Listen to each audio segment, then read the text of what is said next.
Many houses today are putting in sub-slab ventilation systems. These systems will take care of excess radon that comes into the lower levels of a house, and it will also take care of excess moisture that's under the house.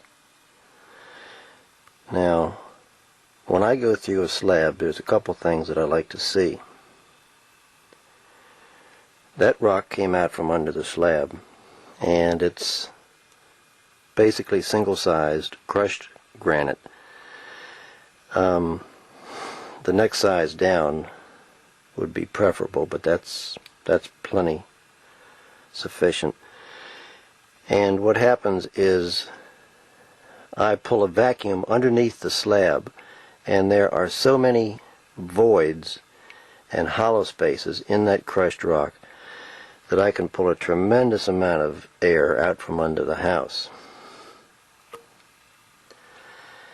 And if you look down in the hole, you may or may not be able to tell one additional item. So I'll reach down in there.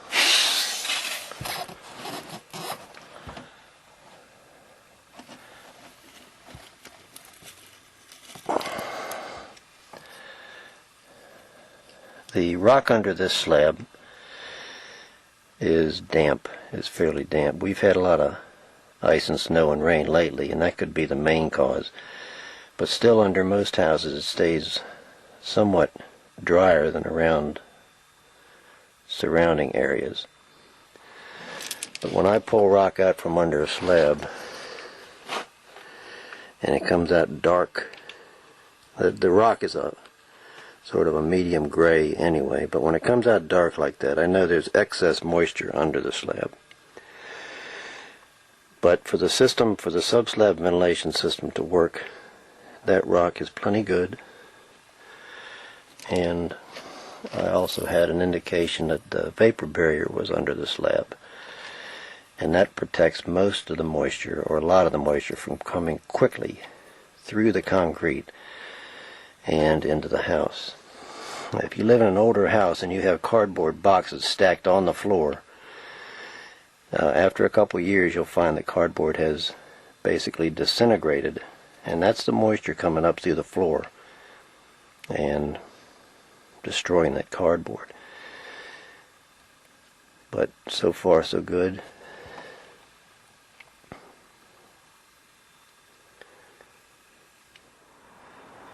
And before we put the vent pipe on the sub-slab ventilation fan, this is the outside part when the fan is mounted outside the house, and you might see the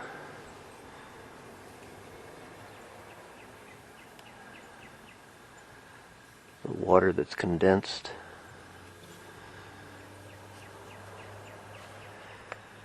That's an indication of how much moisture is taken out of these basements.